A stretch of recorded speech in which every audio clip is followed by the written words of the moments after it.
like Ibn Taymiyyah, Said Qutb, and many others. This is where he came from, the lips of, I've been there once at Muhammad Ali Center. Never mind. His powerful oratory and charisma helped making him a national figure, the civil rights movement. Ladies and gentlemen, when you're talking about how prison has turned Malcolm X into such a person, just remind me of Foucault. When we talk about Foucault and his post-modernity, we would enjoy very much when we read Malcolm X's autobiography, or when we watch the movie. But sometimes movie there's a lot of, commercialization element. But when we read autobiography, you would manage to appreciate and understand more of postmodernity and post-colonialism. Yeah, before when looking at Prof. Farid, just remind me of post-colonialism. As you remember how Malcolm started to realize the hegemony of the West, of the white people, when it comes to knowledge, even in shaping the knowledge. To understand Foucault's phrase, knowledge is power, one must read Malcolm X's autobiography. You would appreciate more. Malcolm's ideology contrasted sharply, initially with that of mainstream civil rights leaders like Martin Luther King Jr. While King promoted nonviolent integration, Malcolm emphasized self-defense and the need for a separate black identity, akin to many other popular black movements like Black Panther and others. His signature catchphrase since 1964 speech, "by any means necessary," sets the tone in Malcolm X's more militant approach to achieving civil rights. This perspective resonated with many African Americans who felt marginalized by the mainstream movement. In the early 1960s, Malcolm X began to grow disillusioned with the Nation of Islam, particularly after learning of its leader, Elijah Muhammad's personal failings. This disillusionment led him to leave Nation of Islam in 1964, after which he made a pilgrimage to Mecca, where he embraced Sunni Islam and adopted the name Al-Hajj Malik Shabazz. This experience profoundly changed his worldview, leading him to see the struggle of civil rights as part of a broader global fight against colonialism and expression. And to understand and to appreciate Malcolm X's Hajj journey, one must read Muhammad Assad's and Shariatis. Otherwise, you wouldn't appreciate Hajj as what it is. I mean, Hajj always being viewed by many Malaysians as part of their Rukun Iman, nothing wrong, Rukun Islam, which nothing wrong about it, but it has been treated as a mere ibadah or spirit. I'm not sure whether it's spiritual journey, but just like any other ibadah, you relinquish your responsibility and that's it. You're coming back as Hajj or Hajjah. But for Malcolm X and Assad and Shariati and many others, this spiritual journey means more than that. It teaches us about humanity. It teaches us about brotherhood. It teaches us about humility. It teaches us about the global, universal love that should be embraced by all Muslims. Ladies and gentlemen, after his Hajj, Malcolm X returned to the United States with a renewed sense of hope and a desire for unity among all oppressed peoples, regardless of their race. He began to advocate for a more inclusive approach to civil rights, emphasizing the importance of solidarity among marginalized communities. His life story, particularly as recounted in the autobiography of Malcolm X, has become an essential text for understanding the complexities of race relations in America. Malcolm X's legacy extends beyond his immediate impact on the civil rights movement. He played a crucial role in introducing Islam to many African Americans, significantly increasing interest in the religion within Black communities. His teachings on self-empowerment, racial pride, and social justice continue to resonate today, inspiring movements for racial equality and justice around the world. And he has inspired many people, I mean, regardless of their race, but mainly the black people and, the African communities in the United States, including the lips of the Louisville. Louisville, that's the name. Muhammad Ali was known as the lips of Louisville. Louisville is where he came from. And why he was known of that? Because of lips. I mean, because his mouth. When he respond to interviews, when he respond to people, and particularly he was inspired by Malcolm X. As I remember in many of his interviews, he kept praising Malcolm X. And, nowadays when people talking about Mike Tyson, maybe not a good example, unlike Muhammad Ali. But anyway, they were amongst those who were inspired by Malcolm X. Malcolm's emphasis on self-determination and dignity for black people has influenced numerous social justice movements, including those within Muslim communities, fostering a sense of identity and purpose among African American Muslims. Ladies and gentlemen, and talking about this, about social justice and civil rights movement, it just reminds me of our conversation just now with Professor Bagrami and Prof. Farid. We were talking about few forgotten names, unfortunately, that has a lot to do with the fight for social justice. A global figure like Che Guevara. So, inshallah, Haji Jamal, our next event would be something on Che Guevara and Cuban Revolution. Maybe on the May the 20th. Maybe not many people will be happy with that. Brothers and sisters, Prime Minister Anwar Ibrahim has frequently expressed admiration for Malcolm X's life and teachings, highlighting him as a powerful symbol of resistance and empowerment for marginalized communities. He particularly acknowledges Malcolm X's relevance in addressing the challenges faced by Muslims and people of color worldwide. Anwar's reflections on Malcolm X resonate with a broader trend in the Malay world, where Malcolm X's legacy is often celebrated and mobilized as a source of inspiration for social justice movements and political activism amongst Muslim youth. Additionally, Malcolm X is often viewed as a modern representation of figures like Bilal bin Rabah, one of the closest Sahaba of Prophet Muhammad, who also faced oppression, and other Sahaba of the same skin color, who were deprived and humiliated due to their origin, due to their skin color, or according to their social status. But once they became Muslim, Islam uplifted their name. Many of great Sahaba that we did not realize, they were blacks, including Rasulullah SAW, adopted son. And few big tabi'in, big mufassirin, they were from black people. But, when we mention the name of Sahaba, we mention the name of the scholars, we never bother about their skin color. But they were, in reality, have a darker skin color in compared to others. And people of their same skin color has been treated inhumanly by others throughout centuries. This comparison underscores Malcolm X's role in preaching Islam and advocating for justice beyond the confines of his own community.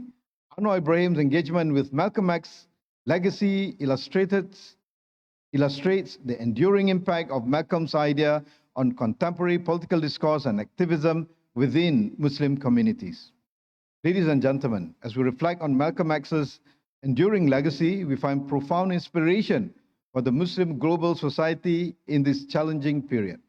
His life and teachings reminds us of the importance of standing firm in the face of adversity, advocating for love, for happiness, for mutual respect, and embracing the transformative power of faith. In the context of the struggles we witness today, whether in Gaza, Sudan, Kashmir, or other parts of the world, Malcolm X's call for justice and equality resonates deeply. His vision of unity among oppressed peoples and his commitment to human dignity are guiding principles that can help us navigate the complex landscape of contemporary global challenges. Ladies and gentlemen, Malcolm X was assassinated on February the 21st, 1965, about 6 decades ago. But his ideas and struggles remain a vital part of the discourse on race and identity in America and beyond. His call for justice and equality continues to inspire new generations seeking to confront systemic racism and advocate for human rights. As we gather today, let us carry forward his legacy, working tirelessly to build a world where peace, justice, love, happiness, and mutual respect prevail. It was a couple of days ago. I think it's very timely to have this event today. As a couple of days ago, we have seen the ugliest face of the white supremacist ideology and the white hegemony in the United Kingdom. I still remember when I was in the hotel of Manchester, I can listen to the chanting and to the noises that be made by all the protesters on the street of Manchester, asking people of color to leave the UK, asking others to leave the UK, and trying to bring back the glory of the white British. This is a reality, and we could listen to Trump's rhetoric in his campaigns nowadays. Nothing has changed, and it's timely to bring back the voice of humanity, the voice of human dignity, and the voice of love. With that, I wish fruitful discussion that we will have today. Thank you. Assalamu alaikum warahmatullahi and salam sejahtera. Wa alaikum assalam wa rahmatullahi wa barakatuhu. Thank you very much, Dr. Mazli Malik, the chairman, IAIS Malaysia.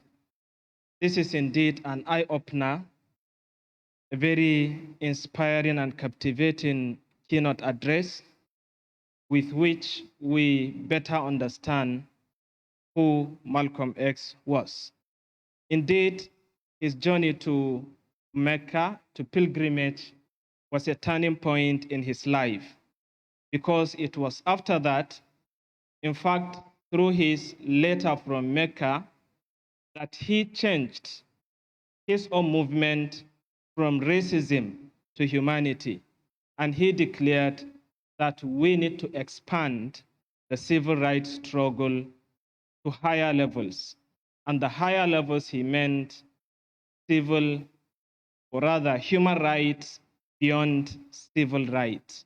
And of course, this is what we need to take as we live today in the world where racism, white supremacy, xenophobia, Islamophobia, Africaphobia, and all sorts of phobia that are happening within us as humans. What are our contributions to changing the trajectories of the world under our watch, whether by our voices, by the power of our pens, or by what we write with our keyboards and keypads? This is a challenge to all of us.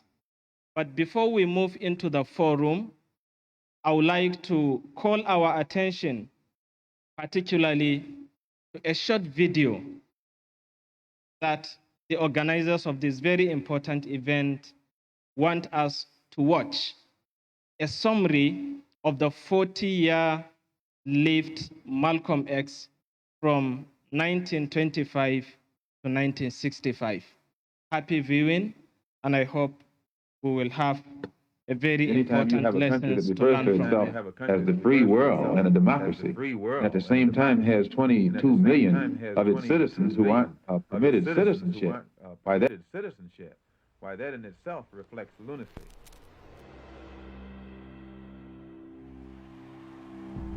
Malcolm X was a civil rights crusader, black nationalist and Muslim minister.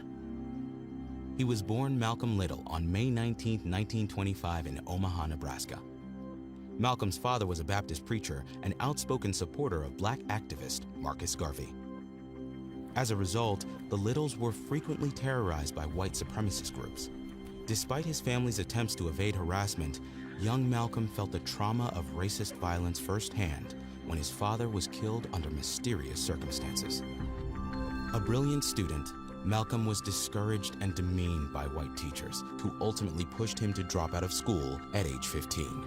Bouncing between Boston, Flint, and Harlem during his teenage years, Malcolm turned to crime to get by.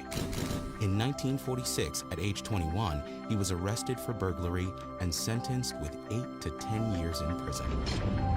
While incarcerated, Malcolm developed a new and radical worldview based in liberation and self-determination.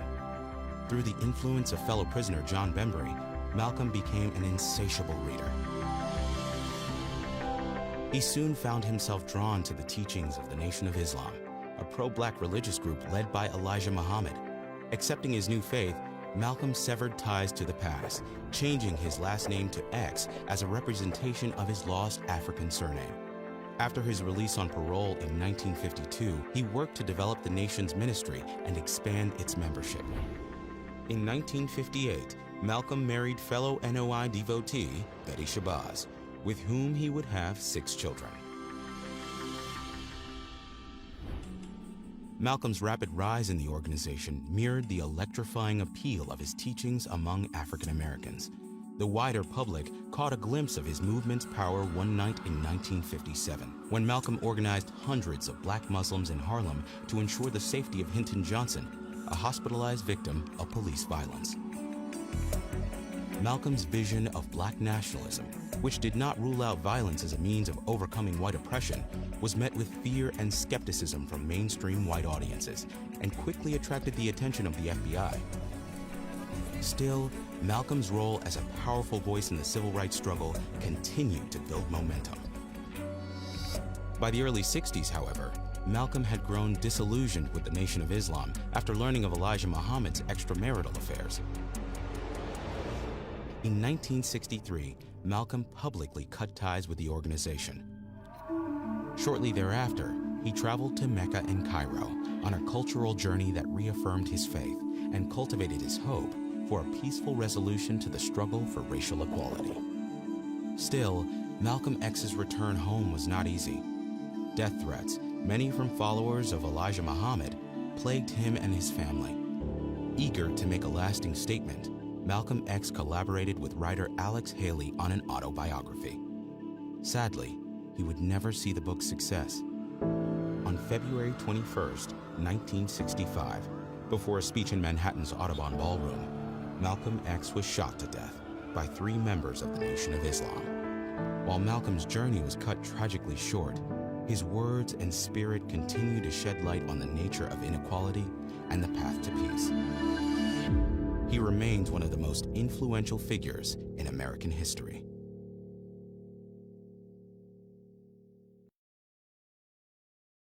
I hope this is inspiring and, of course, a reflection of a life lived from adversity to advocacy, who has transformed many lives, and his legacy is still fresh within our minds. This is a forum, as we call it, where experts will be here to share their own ideas from the past to see how we can better the present for the best future. Islam is a very important religion, and of course the import from Quran 49 verse 13 is a call to humanity, where Allah subhanahu wa ta'ala is saying, Ya ayyuhan nas, inna khalaqnakum min dhakarin wa untha wa ja'alnakum shu'uban wa qabaila lita'arafu inna akramakum inda Allahi atqakum. God is saying that, all children of Adam, I have created you from a pair of a male and female and made you into nations and tribes so that you recognize one another. So the difference in color, the diversity in the languages we speak, the geographical locations we come from, they are nothing but rather identifiers to help us know one another.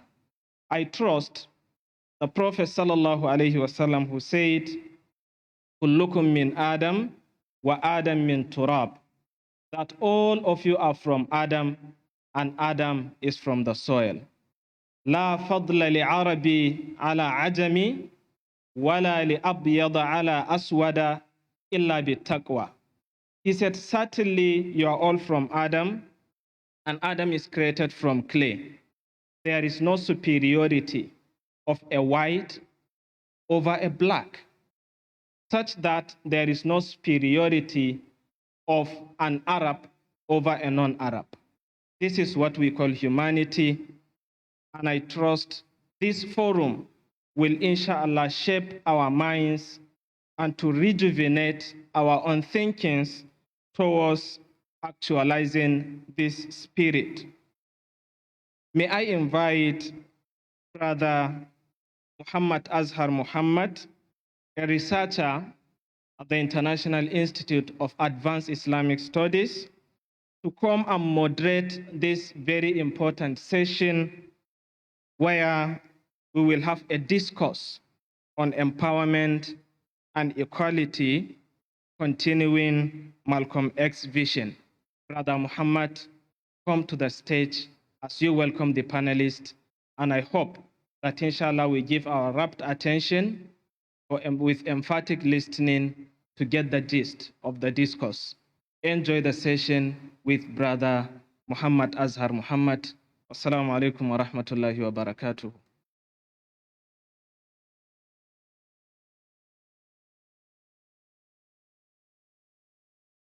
Thank you, Mr. MC, Mr. Aliu. Assalamualaikum warahmatullahi wabarakatuh. Selamat sejahtera, salam madani, greetings, and a very good morning to everyone. Yang berbahagia, Dr. Muhammad Nur Manuti, Chairman, Institute of Islamic Understanding Malaysia, IKIM, Dr. Mazli Malik, Chairman of IAIS Malaysia, Haji Engineer Muhammad Jamaluddin Samsudin, CEO, Allied Coordinating Committee of Islamic NGOs, ASIN, Professor Dr. Syed Farid Al-Atas, National University of Singapore, NUS, Associate Professor Dr. Ridwan Fontaine, Kuliah of Economics and Management Sciences, KEMS, IIUM, distinguished guests, ladies and gentlemen, welcome to the conference hall at the IIS Malaysia. Ladies and gentlemen, we are excited to inform you that today's forum is also live streamed on Facebook. For those watching this forum online, we encourage you to share this live stream with your friends and colleagues, like our Facebook page, and leave a comment. Your engagement helps us to reach a wider audience and foster to a more interactive discussion. Today, we are honored to organize the forum Legacy of Malcolm X, a journey of empowerment and equality by IAIS Malaysia in collaboration with ASIN. On behalf of the organizing committee, I would like to thank all participants for attending today's forum and to our viewers who are watching live on Facebook. My name is Muhammad Azhar bin Muhammad, analyst at IAIS Malaysia, and it's a great pleasure for me to serve as your forum moderator today. Before we begin, I would like to invite our panelists, Dr. Ridwan Fontaine and Professor Dr. Syed Farid Al-Atas, to come on the stage.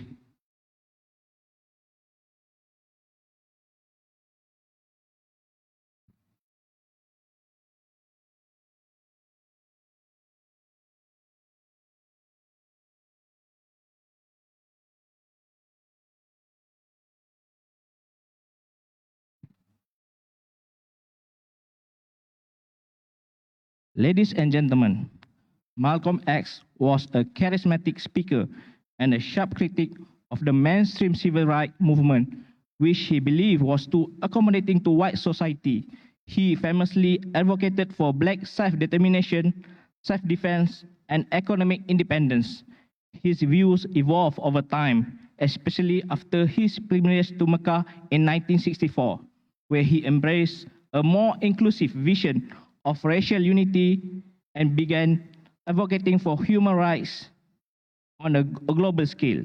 This forum seeks to educate participants about his life and philosophy, discuss the relevance of his ideas today, and inspire continued efforts for equality and empowerment.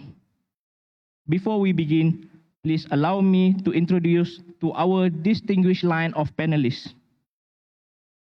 Our first discussion on my left is Professor Dr. Syed Farid Al-Atas, who is no stranger to IAIS Malaysia. He is a distinguished professor of sociology and has been with NUS since 1992. Before joining NUS, he lectured at the University of Malaya, UM, in the Department of Southeast Asian Studies. His research interests are diverse and include historical sociology, the sociology of social science, the sociology of religion, and interreligious dialogue. Alongside Professor Syed Farid Al-Atas is Associate Professor Dr. Ridwan Fontaine. He is an Associate Professor at the Kuliah of Economics and Management Sciences, KEMS, at the International Islamic University Malaysia, IIUM. He specializes in economic business management, focusing on Islamic management and leadership in Islam. Before we proceed, please allow me to outline the format for today's discussion. Our esteemed discussion will be allocated 30 minutes to share their insights. Afterwards, depending on our time, we will open to the floor for Q&A session. Without further ado, I would like to invite Professor Dr. Syed Farid Al-Atas to deliver his presentation.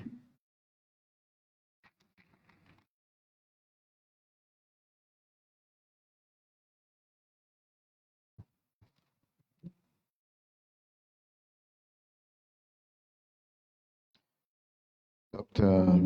Mazli Malik, Chairman of IAIS Malaysia, Haji Muhammad Jamaluddin Samsudin, CEO, Allied Coordinating Committee of Islamic NGOs, and Professor Ridwan Fontaine.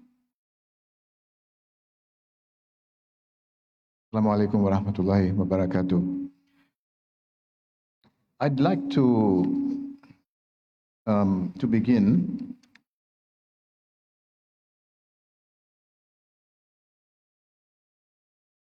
what I want to do is to say a few words about the significance of the thought of Malcolm X. But I want to preface that with a few words on the neglect of the thought of Africans and the African diaspora. In Malaysia in particular, I would say that the dominant view in academia, but also outside academia, is kind of derogatory, perspective or derogatory understanding of Africa and its culture. When I say Africa, I don't mean only Africans from the continent of Africa, but also the diaspora of Africans, which has spread, widely spread in the United States, but also in South America, Central America, in the Caribbean, so-called West Indies, as well as in various parts of Europe. And I think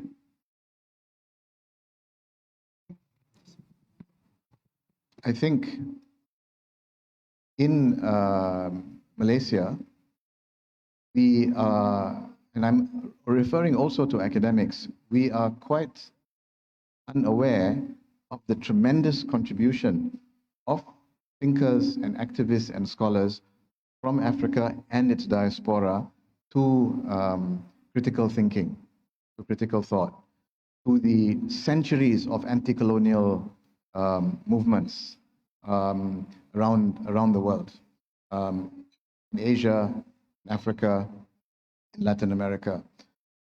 it's probably it is probably the case that the thinkers of the African diaspora, of Africa and the African diaspora, were the only thinkers that had profound influence throughout the global South, not only among their own communities in Africa or among the diaspora, but also in Latin America and in Asia.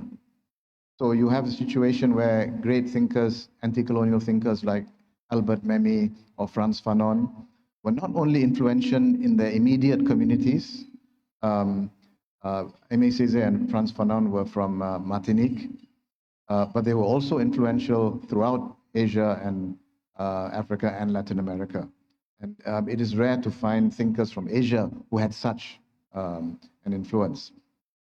So unfortunately, in our universities in Malaysia, we have neglected the thought of Africans and those from the African diaspora. Now, as I was saying, Africans had led centuries of thought, of anti-colonial thought. The intellectual movement that was anti-colonial, that dealt with the relationship or the entanglement between capitalist exploitation, racism, slavery, and colonialism. Now, among this diaspora, among the people of the African diaspora were the African American thinkers. And before Malcolm X, one of the most prominent was W.E.B. Du Bois.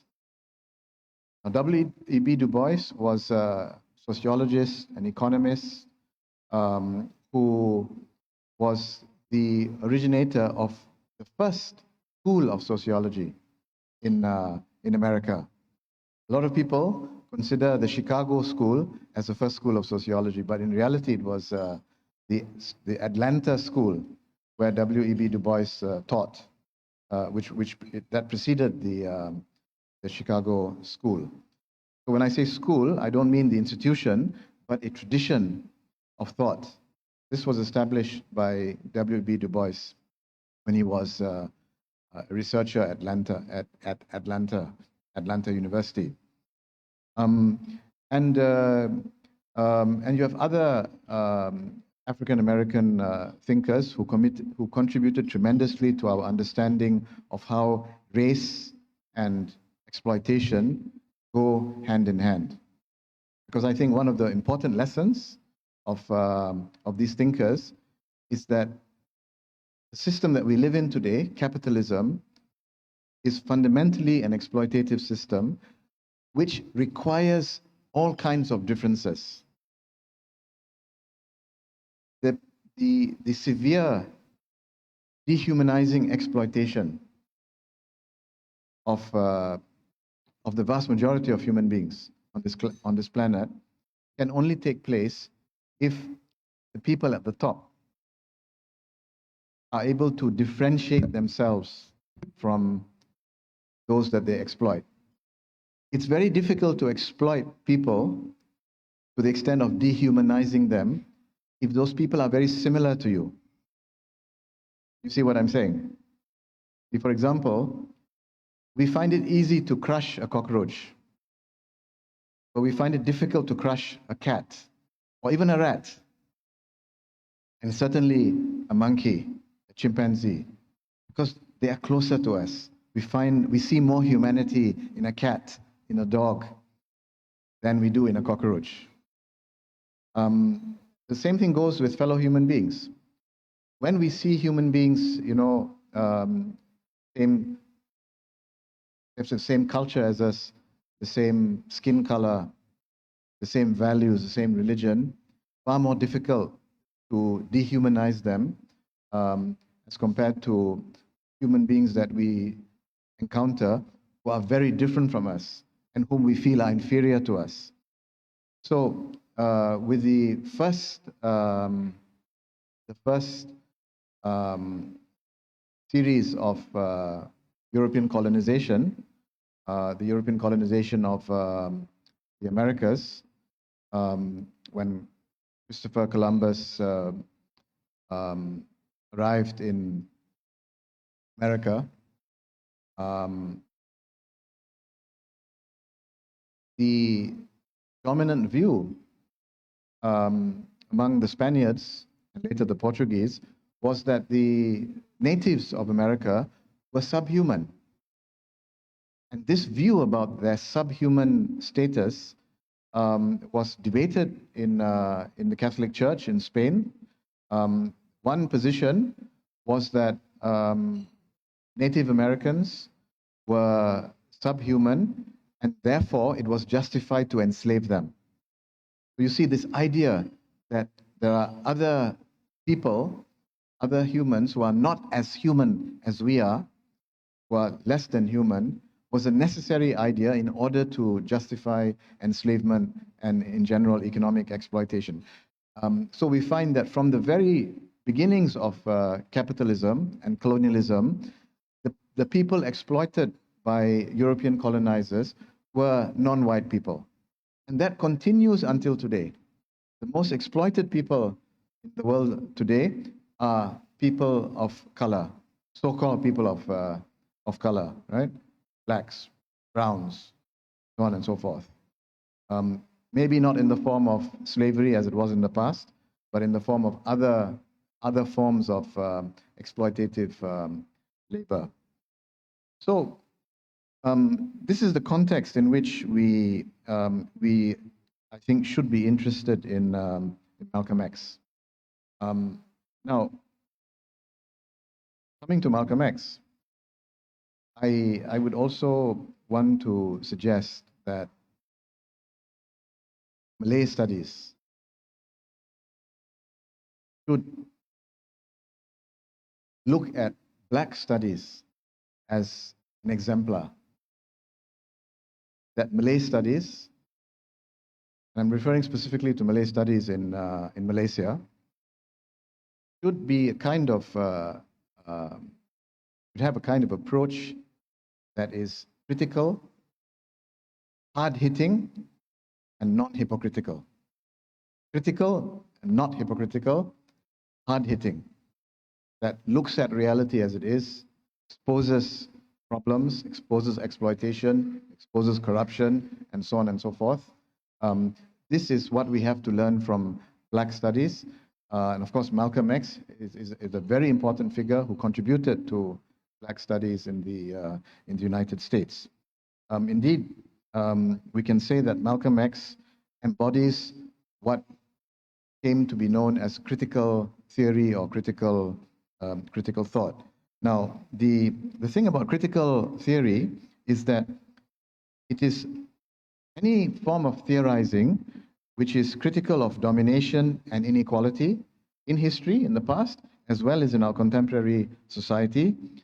Critical theory not only theorizes about these problems, but more importantly, advocates for the transformation of society and for the emancipation of the dominated. And this is what Black studies is founded upon, and this is what I believe Malay studies should be founded upon. Now, when we look at Malcolm X, and we consider his views, which we can understand his views as constituting critical theory. I want to discuss three aspects of the views of Malcolm X. The one is his critique of history. The next is the problem of the uncritical mind. And the third is the role of intellectuals. So these are three dimensions of Malcolm X thought. There are many other dimensions, but we don't have the time to talk about all of them. So I want to discuss these three dimensions. Now, first of all, the critique of history. Now, Malcolm X regarded the study of history as very important because it dealt with the past, it dealt with the origin of a thing, it dealt with the origin of a problem, whether you're talking about a person or a nation or other things. And for Malcolm X, knowing the origins meant acquiring a better understanding of the phenomenon in question. Going back to the past would result in African Americans knowing that they were not always at the level that they were in contemporary America, right? So, because in contemporary America, in Malcolm X's time, African Americans felt themselves to be an inferior people, and often felt themselves to be an inferior people because of their culture, because of their traditions, not because of slavery or not because of exploitation. In very much the same way that in Malaysia or in this region, there is this idea of the myth of the lazy native. There is this idea that Malays have incapacities because they are Malays. Jose Rizal dealt with a similar issue in his time, because after 300 years of Spanish colonization, it was drilled into the minds of the Filipinos that they were an inferior people because of their culture, because of their pre-Christian religion, because of their genes. They were inherently an inferior people. The Spaniards also promoted for all those centuries, the idea that Filipinos were lazy people, and inherently lazy people. And just like Malcolm X, Jose Rizal said that we need to study the pre-colonial history of the Filipinos, where we can see that Filipinos were an advanced people. They controlled trade routes.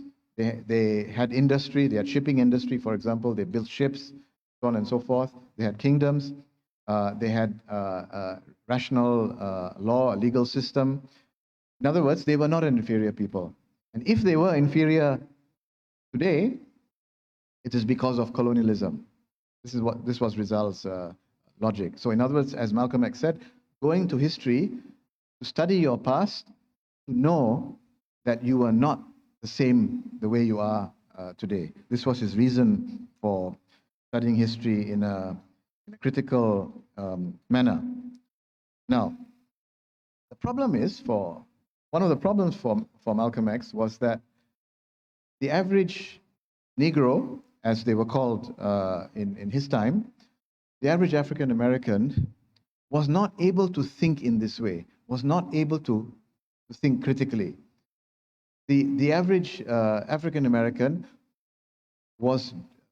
had what Syed Hussein Alatas would have called the captive mind. Was the captive mind, what we call in Malay the minda tertawan. Right? Now it's interesting that Malcolm X himself had referred to this as an Uncle Tom. The Uncle Tom. There's a famous American novel by Harriet Beecher Stowe called Uncle Tom's Cabin. There's a character called Uncle Tom, black character. Now Malcolm X actually refers to this character. Now what Malcolm X says is that he made this distinction between the house Negro and the field Negro. The field Negro was the Negro working out in the fields, was exploited, did back-breaking work, had a hard life.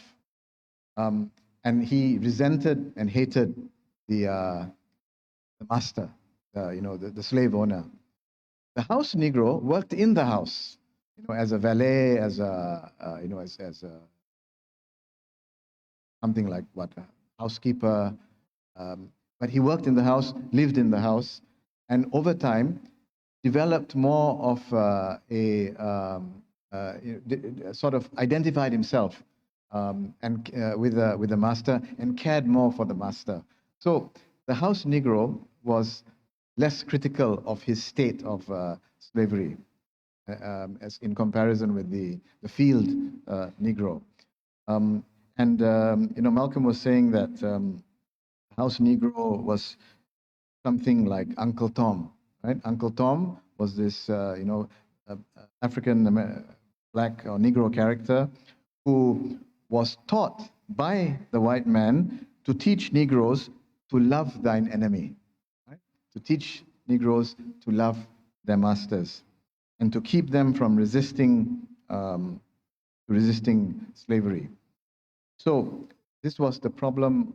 This refers to the problem of this social and cultural conditioning that prevented African Americans from thinking critically about their state of slavery, from thinking critically about the political economy of the United States, and their place on their role in that system.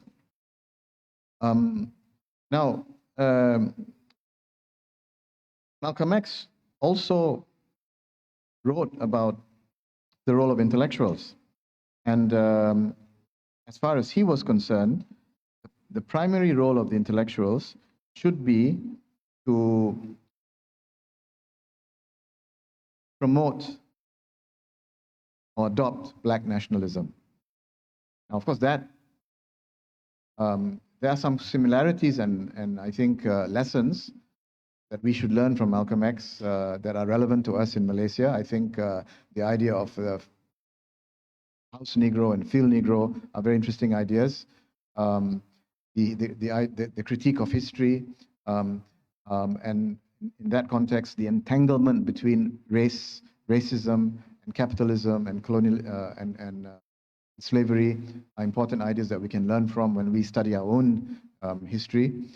But of course, there are other ideas which perhaps are less relevant, but still important for us to understand.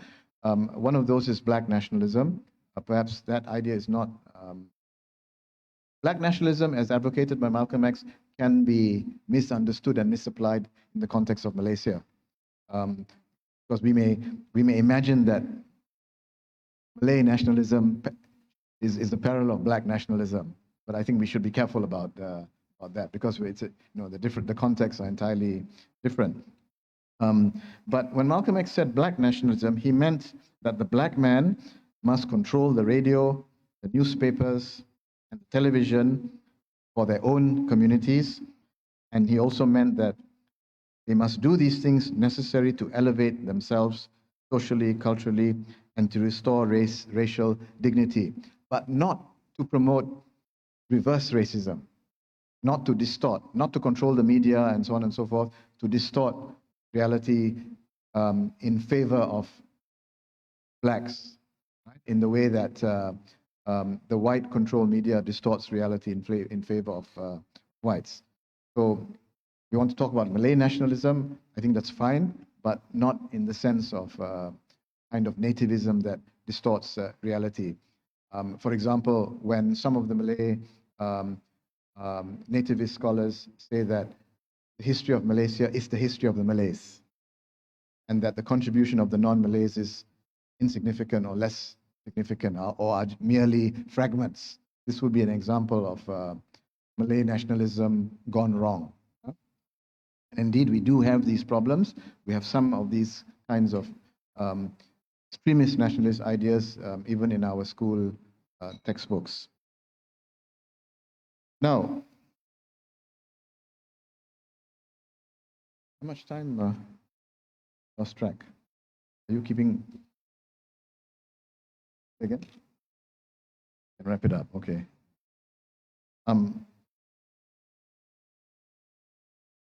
Now, I was very happy that this event was organized, because one of our problems in our education system, and this is true of the entire global South to varying degrees, but it is particularly a problem in Southeast Asia, other parts of Asia, that we tend to neglect intellectual traditions beyond the West.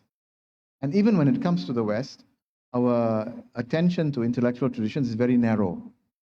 We pay more attention to the American and British intellectual traditions.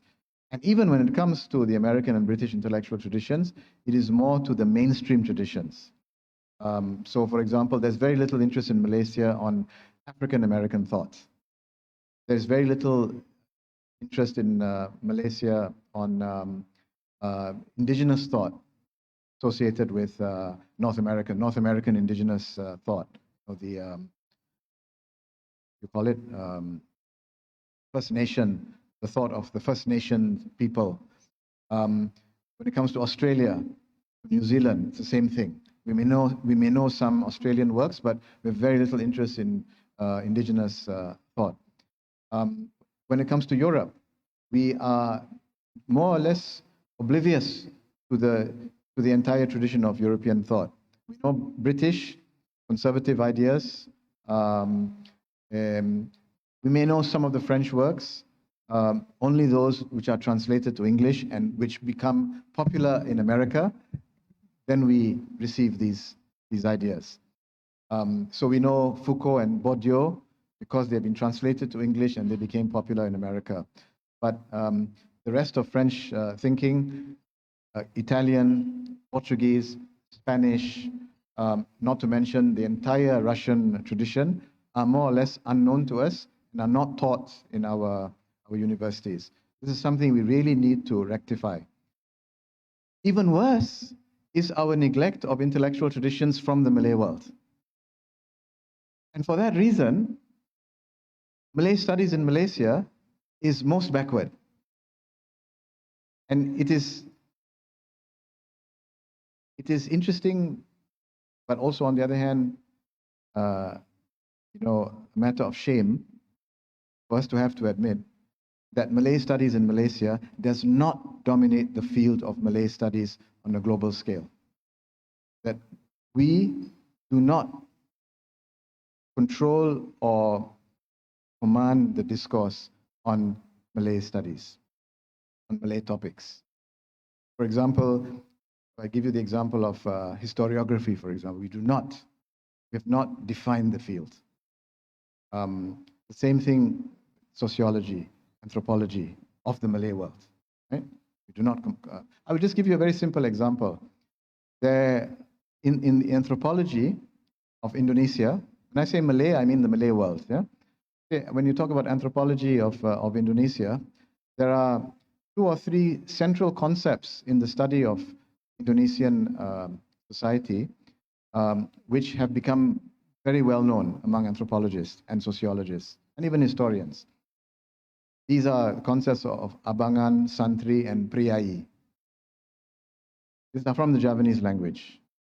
But these were concepts that were developed by foreign scholar, not Indonesians themselves. The foreign scholar, of course, in this case is Clifford Geertz. I don't believe there has been one Indonesian scholar who has created, a theory, concept that has influenced the study of Indonesian society. And the same thing goes for us here in Asia. So this attention to intellectual traditions, including our own, is very important in order for us to progress.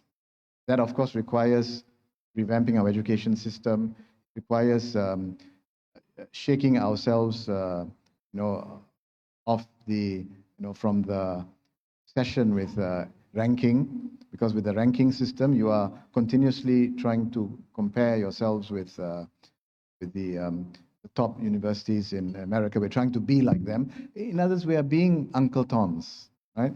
We are. It is as if we are trying to be, or we are, being like the house Negroes. So that's why these ideas from Malcolm X are so important. Just to symbolize that, and I would end with that. Malcolm X used to straighten his hair. Because Negroes were ashamed of their curly hair. It wasn't beautiful. They were not good looking. They were not pretty. So the women especially, but sometimes also the men, would straighten their hair to be more good looking, to be like white people. Right? Later on, he was to severely criticize that idea of straightening the hair. He would talk about it against that. I think it was Fanon who said that phenomenon of wanting to be like the white man He referred to it as lactification, from the word lactose, right? Milk. Be like the white man. And this is a shameful thing to be. Now, throughout the global south in our education system, we are that. We have been lactifying ourselves for decades or even centuries. Malcolm X became shameful of that and wanted to be his own person. That is what maybe the most important lesson we can learn, to be shameful of our situation, in which we are Uncle Toms, in which we are house Negroes, and that we should be our own people and therefore take a more serious interest in our intellectual traditions. Thank you very much. Assalamu alaikum wa rahmatullah.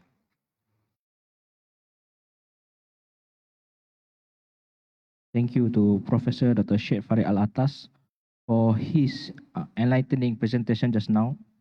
Let us move on to our next distinguished panelist, Associate Professor Dr. Ridwan Fortin, to deliver his presentation. Dr. Ridwan, the floor is yours.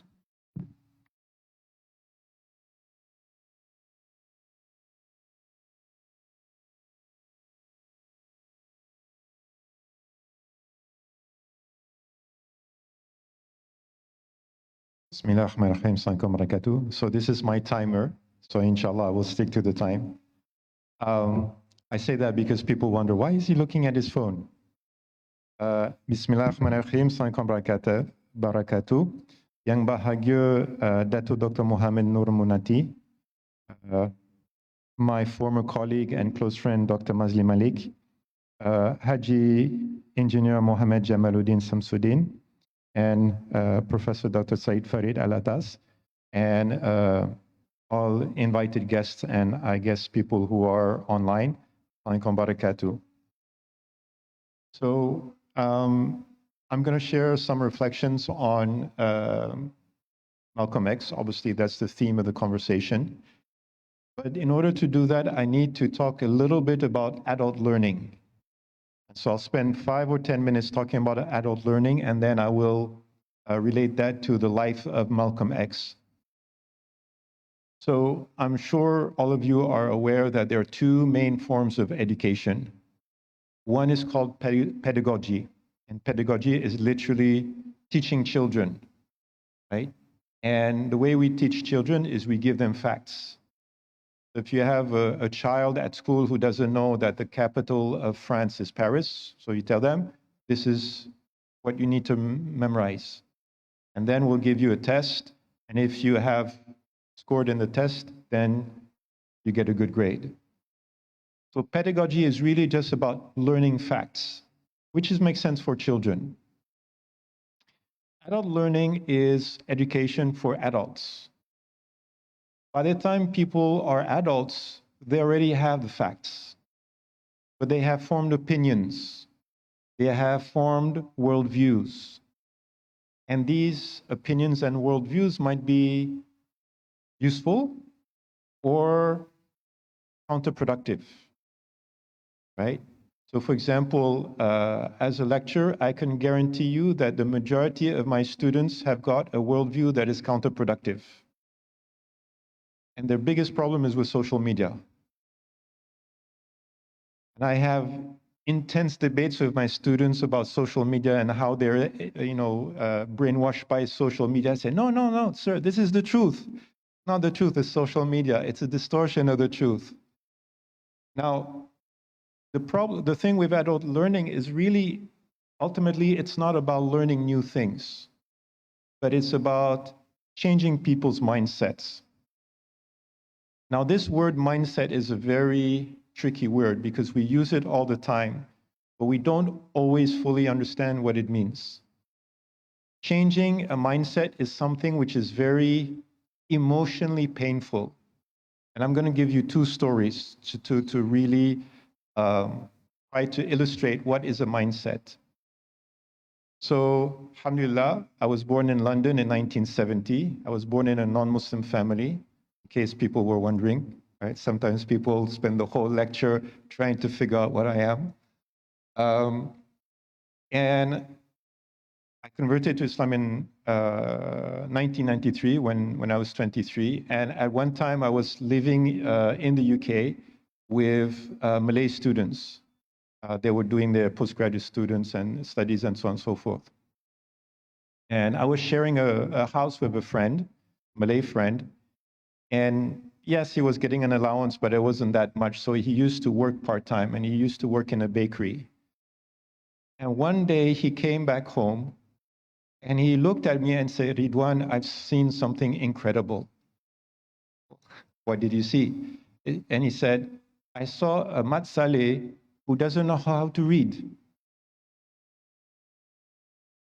And what happened was he went to the bakery, he was working on a machine, and there's one of his friends who was British, who was working at a machine on a machine that was quite difficult. So it's very hard, and and so he said, why don't you work on this other machine, which is much more, more relaxing? He said, no, I can't work on that machine. I said, why not? I don't know how to read. For him, it was shocking. When he said that to me, my reaction was, yeah, of course. Like, the lack of literacy is a growing problem in European countries. We've known that for decades. But he looked at me and said, no, Ridwan, you don't understand. In Malaysia, if you say that there's a Mat Saleh who doesn't know how to read, like that's, we can't even process that. So I was like, Allah. But I think about it now, and I realize, for me, someone not knowing how to read is a fact, just information. For him, it was something that forced him to reevaluate something that he has taken for granted for so long. That's what I mean by being emotionally painful. Now, the second anecdote that I want to share, I don't know how this is going to go, so inshallah, I'm taking a little bit of a risk. But as I said, I was born in a non-Muslim family, and I actually went through the French education system, which is a very secular system. And of course, I was told all of my life, Islam was spread by the sword. So I arrived to university. I was not Muslim at that time. I was 22 years old, 21, 22 years old. And it just happened that in my final year, I was living with a group of Malay students. I meet these Malay students for the first time, and my first question to them was, when did the Muslim army invade you? And they looked at me like if I had said the stupidest thing in the world, which of course I had. But it was, again, for them, it's just a fact. Like, no, nobody ever invaded Malaysia. Like, don't you know history? But for me, it was quite shocking because it's not only I didn't have the right facts, it made me question, why was I taught this at school when what I was taught was actually wrong? And it actually forced me to go on an intellectual journey, which forced me to reevaluate pretty much everything that I was taught in history, right? Because as I mentioned to some of my friends, when I was taught history at school, especially the period of colonization, we were taught as French children, we colonized the rest of the world to civilize them. Not a new idea, but also undoing all of that was kind of what I mean by changing your mindset. It was very painful emotionally. Okay? So adult learning, changing mindsets. Now let's go to the life of Malcolm X. Before I continue, I wanted to mention one Malay proverb. Right? When I was taught how to give talks, you should always mention a Malay proverb. And one of my favorite Malay proverb is, seperti kata di bawah tempurung. Okay? You're underneath a coconut shell. Of course, you don't realize you're underneath a coconut shell. Someone has to help you lift that coconut shell. Okay, so symbolically, I think that's what Malcolm X is all about. So I see the life of Malcolm X in three phases. The first phase, as we saw in the video, he grew up in a small town. The environment in the United States was so incredibly racist. As a person reading his autobiography, I was shocked. Like, that happened in the US, it never happened in Europe. And what happened in the US was absolutely insane as a European. Reading that, it was really, really, really very, very shocking. Because he was in a small town, there was this reality. He never questioned it. He thought it was absolutely normal. It was only when he started going to larger towns where there were large Black communities that he started developing his identity. So he went to Boston, he went to New York, and he started mixing with the wrong people, and then he got involved in crime. Okay? So this is what I call his first phase of his education, where he was discovering himself, but he was really discovering himself by observing other people and comparing himself with other people. But in the end, it led him to, you can call it misguidance, right? Ended up in prison and all of that. Okay? So adult learning by itself is not the solution. That's the point that I'm trying to make. Second phase of his life, he's in prison. He meets a prisoner that encourages him to complete his formal education. So we saw that. Some of his family members converted to the Nation of Islam. They started preaching to him, and he gradually accepted Nation of Islam. Now, Nation of Islam is a very strange concept. It's a mixture of Islam, it's a mixture of Christianity, it's a mixture of Black nationalism. It can only exist in the United States in that period of time. Right? The 1920s, 1930s, 1940s, 1950s in the US was just bizarre. Okay, and out of that, Nation of Islam rose. So there's one thing about this which caught my eye is that's the period where he started talking to the press a lot.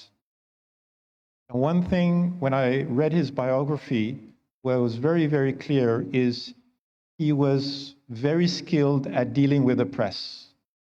And the press would always push a quote unquote white narrative, and he wouldn't change the discourse. He had something to say, he said it. Whether people liked it or not, he stuck to his narrative. And I think one of the takeaways that we can maybe think about is, how do we train people to deal with the media? Because often we end up changing the narrative in order to suit the media. That's one issue.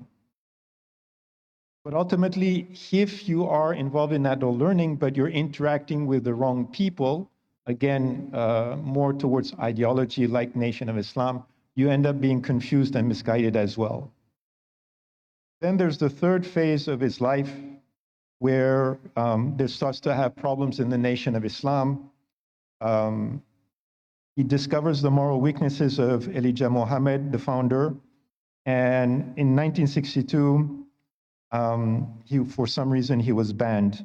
And then he starts hearing rumors that the Nation of Islam is trying to kill him. In fact, one person who was asked to put a bomb in his car actually came and see him and said, "This is what I was told that I should do. I'm not going to do it, but I just want you to know this is what's happened." And then in his autobiography, he says, "I started thinking for myself." And as Prof. Farid was speaking, I realized something that I hadn't made or written down in my notes. Malcolm X was teaching other people to be critical thinkers, but yet he wasn't yet critical about his own critical thinking with regards to his relationship with Nation of Islam. That was something really ironic and paradoxical that I still have to kind of think about in a little bit more detail. But what I'm trying to say, it's very easy to be telling other people to be critical thinkers, while you yourself are still thinking in a very non-critical way. And that's maybe the challenge of critical thinking and adult learning. But there's no doubt when you read his biography, the turning point of his life was going for Hajj.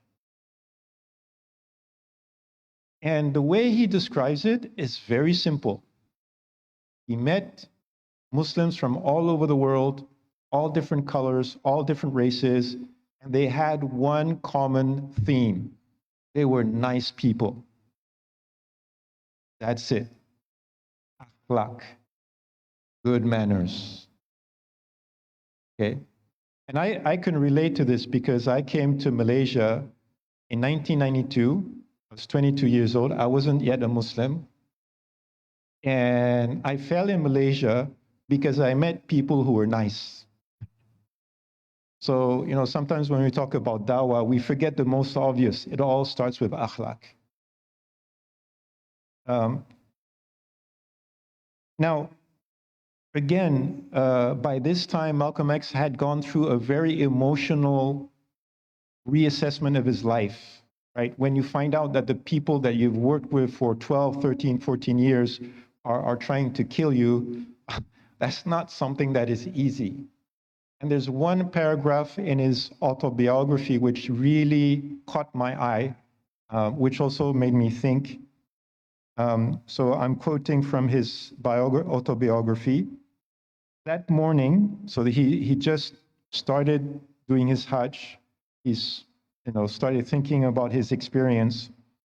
That morning was when I first began to reappraise the concept of the white man. It was when I first began to perceive that the white man commonly used means complexion only secondary. Primarily, it describes attitude and actions towards the black man and towards all other non-white men. But in the Muslim world, I had seen that men with white complexions were more generally brotherly than anyone else had been so far. So this idea of not being obsessed with the color of the skin, but being more aware of attitudes and behaviors, that seemed to be something that really struck him, and which meant that when he went back to the United States, he changed his discourse in quite a significant way.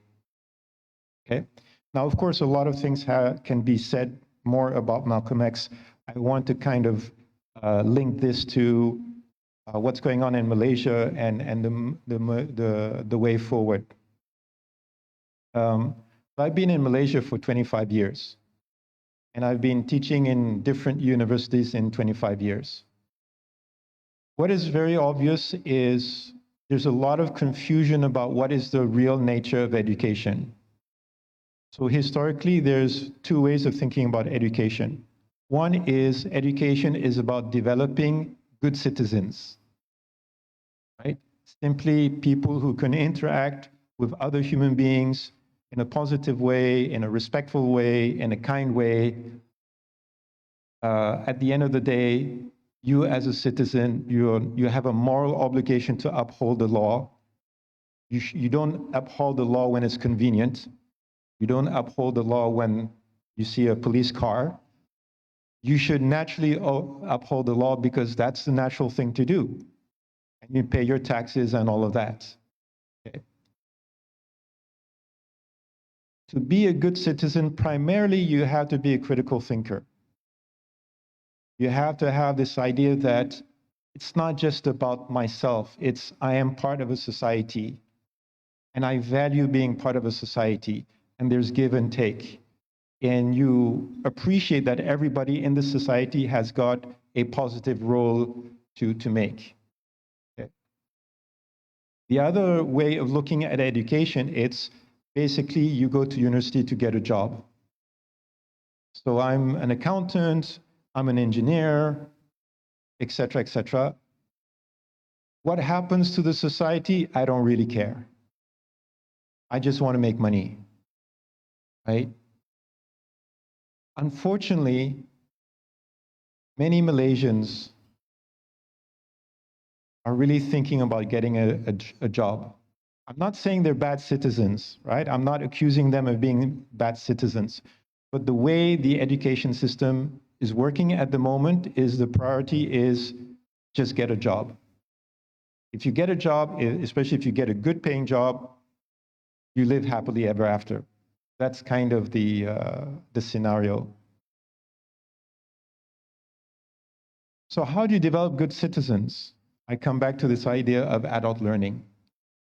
I'm sure many of you who have been to university realize that in many universities, it's not about thinking and reflection. It's much more about just memorizing facts and information. We have to change that. So for me, coming back to what is the legacy of Malcolm X, at a very simple way, it is about developing critical thinking.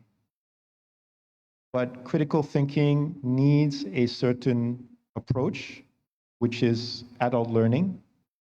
And a great way to do adult learning is simply traveling, right? It is very significant for me that Malcolm X was limited as long as he was in the United States. He had to travel outside the United States to really expand his field of vision. Okay? For financial reasons, it's not possible for everybody to travel overseas and study overseas, et cetera, et cetera. I absolutely understand that. But especially for those of you who want to be activists, if you don't travel, you will never achieve your potential as an activist. Okay? Now, there's the right way to travel and there's the wrong way to travel. Right? For example, if you're traveling to the UK, you go to Oxford, you go to Cambridge, mashallah, wonderful architecture, that's not the UK. Right? If you want to know what is the UK, you go to London. If you go to London, you will see that there's actually a huge homeless problem. Right? Literally, if you walk down the streets of London at night, people will be sleeping in sleeping bags. It's very ironic. Again, in Paris, they just had the Olympics. First thing that they did is they take all the homeless people and put them out of the way. Because we didn't want the foreigners to know, by the way, I'm French, so I should explain that, so I'm allowed to say we. We didn't want the foreigners to see how many homeless people there are in France. But over the last 2 or 3 years, it's now reached like 500,000 or 1 million homeless people in France. Okay. So traveling is not enough. Traveling in the right way, trying to understand what are the problems in the society, and really going out of your way to challenge your mindset. I will finish with this because I realize I still have 7 minutes left. One of the problems we have in the 21st century is this idea of echo chambers. I'm sure you have all heard the term. Echo chambers is when you just talk to people who think exactly like you. So it just becomes an echo, and you just, oh yeah, you're right, you're right, you're right. When you talk to people who think differently from you, it's sometimes uncomfortable. But that's actually when you learn the most, right? And one of the things that I'm very grateful for is the fact that having come to Malaysia and living in a multicultural society, you have to kind of get out of your comfort zone. And you have to kind of mix around and you know, go to different places and meet different kinds of people. And sometimes it's strange, right? And sometimes you have very bizarre discussions. Like I remember there was one time we went to, with some friends to an Indian restaurant, and there was like a whole discussion about how should the banana leaf be. I was like, I've never had this kind of discussion before, so I just didn't know what to say. I just kept quiet. But you know, after a while, you're oh, okay, this is interesting, this is new. But there has to be a willingness to get out of the comfort zone and kind of explore new ideas. But that requires maybe a different approach, not just in the education system, media, the amount of stereotyping in Malaysian films is horrible. I don't want to say any more than that, because if I start talking about that, that's another 30 minutes discussion. So anyway, our role as people who are interested in making the society better, I think, is to try to develop that critical thinking, but you cannot get people to develop critical thinking simply by telling them, you shouldn't think like this, you shouldn't think like that. It's more about creating an opportunity for them to challenge their mindsets and to create learning experiences that allows that to happen. And by the way, just reading the autobiography for me was something very, very powerful. I've known about Malcolm X for a long time. I've never read his autobiography. Doing so really, made me think about a lot of things. So that could be a simple thing that you can very easily do. So let me just check my notes. Okay, I think that's pretty much what I wanted to say. Thank you very much for your attention, and Assalamualaikum warahmatullahi wabarakatuh. Waalaikumsalam warahmatullahi wabarakatuh. Thank you, Associate Professor Dr. Ridwan Fontaine, for your insightful presentation. Ladies and gentlemen, we have reached the interactive session. So now I will open the floor for Q&A session. So if you have any question, please raise your hand and kindly state your name, your affiliation, and to which panelist your question is directed to. Due to our limited time, please keep your questions short and sweet. Thank you. The gentleman back. Assalamualaikum. Assalamualaikum warahmatullahi wabarakatuh. Thank you very much for this session. I was surprised actually when I find there's a discussion about Malcolm X, because I first know about it seeing the movie where Denzel Washington played Malcolm X many years back. Before I ask my question, I wish to share something, because Prof. Ridwan, you mentioned about the homeless in London. I was a student studying mathematics in University College of London in 91 and 1995. I tried staying with the homeless 3 months, summer 1995. I stayed mainly in Leicester Square. So I know a bit about what happens then. Okay, anyway, my question is just this. Actually, what kind of Islam did Elijah Muhammad bring? Did he pray 5 times and such? Because looking at the movie, I don't know really what kind of Islam. Okay, they preach La ilaha illallah Muhammad Rasulullah. It seems that Elijah Muhammad is looked up as if he's a prophet, but and the woman wears headscarf, but really, I don't know what kind of Islam that they bring. Do you know anything about that? And really, when Malcolm X was approached by Elijah Muhammad, what was his understanding then? That is my question. Assalamualaikum. What's your question again? What was your question again?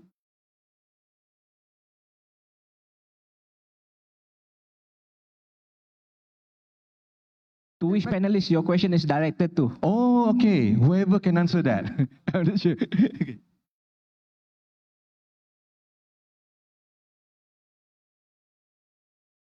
At the back. Assalamualaikum. I'm Cik Noor, advocate and solicitor, non-practicing. For Dr. Said Farid, you spoke of the captive mind in the Philippines and the Malay nationalism.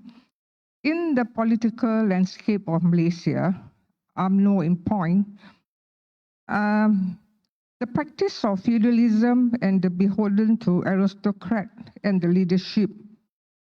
After losing 6 decades of ruling Malaysia, BN UMNO, do you think there's a departure from this mindset, or it is still persistent? Now, in terms of the ruling Malaysia government, do we still look at other nations, aka white nations, US, European, rather than looking at African states? And can I say that the captive mind is still not liberated? And for Dr. Said Farid, when you talk about developing critical thinking, traveling overseas, I have had experience where I go to external university overseas where they tend to be cliquish. Malaysian students, no offense, I've seen like if it's Kelantan, then they will stick with the Kelantan group. They don't stick with the other friends or go to their foreign friends. They're very cliquish. And when I was in Australia, I find the discrimination and prejudice very thickened.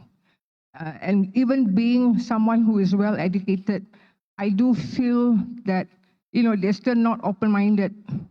So can I have your comments in this, even though we travel, but the landscape there is not conducive for us? How then do we expand that? Thank you. Okay, I will let the panelists to answer the two questions first.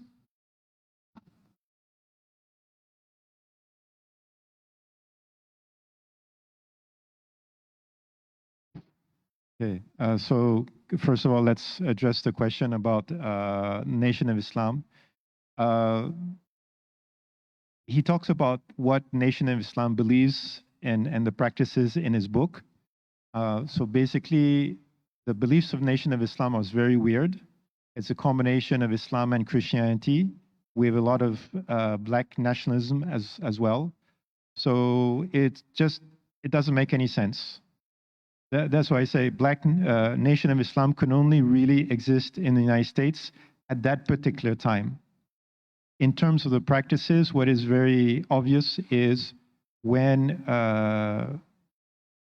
Malcolm X did the Hajj, before he was allowed to enter into Saudi, he actually had to learn how to pray. So literally, before doing the Hajj, he wasn't praying the way the Muslims would pray.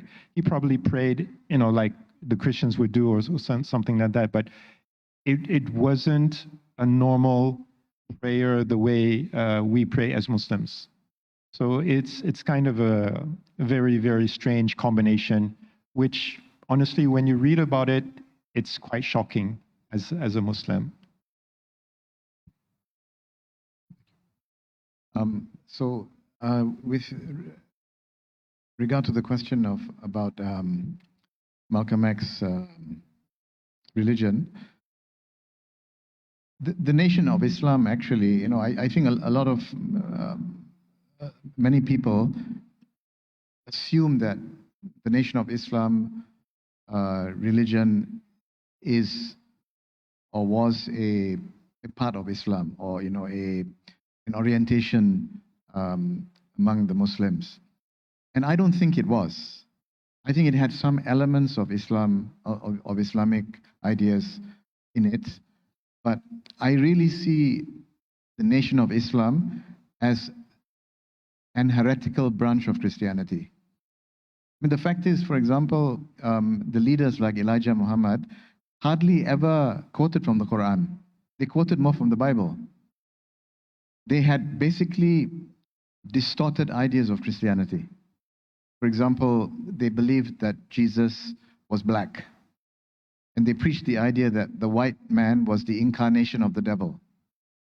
So it's basically ideas from Christianity, distorted. And they had very little to do with Islam. But I think the idea that they were Muslims, that their appropriation of the term Islam, for example, had partly to do with the fact that Islam was a non-Christian religion, and Islam was widespread in Africa. Therefore, it was a widespread religion among Africans. So for that reason, they appropriated some aspects of Islam, and due to that, Malcolm X eventually made his way to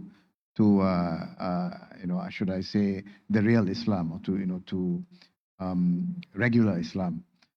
If the Nation of Islam leaders had chosen another term to refer to their orientation, perhaps Malcolm X would not have found his way to to Islam. So I think, in a sense, his journey to Islam was quite accidental, at least from the point of view of historical point of view. So that's how I look at it. Nation of Islam was not actually part of Islam, and not even a heretical version or interpretation of Islam. It was more part of the Christian tradition, but a heretical dimension of it. With regard to the question on, I think you were asking, lady over there, you were asking about the captive mind and, are we in a, I suppose your question was generally, are we in a position to think more independently? No, she doesn't, that's not what she was saying. Let her clarify. When I talk about the captive mind, I'm touching on the point of, grooming leaders. Like I said, in the UMNO scenario or Malay nationalism, at that point of time, they don't go on merits. They go on the blue blood. If you are a blue blood, then you get chances to become a leader.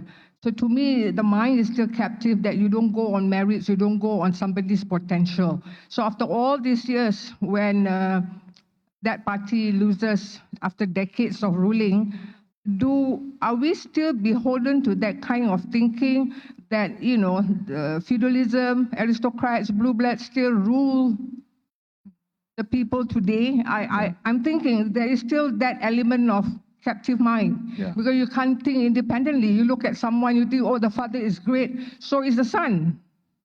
That's not right. That's feudalism.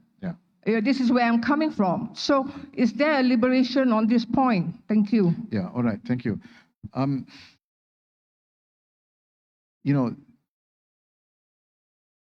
Under colonial rule, we were ruled by the British through the Malay rulers. The Malay rulers became salaried officials of the British. And basically, we did not fight for independence. There's no revolution like in the Philippines or in Indonesia. There's no revolution against the Europeans. And so, because there was no revolution, there was no break with colonial ideas.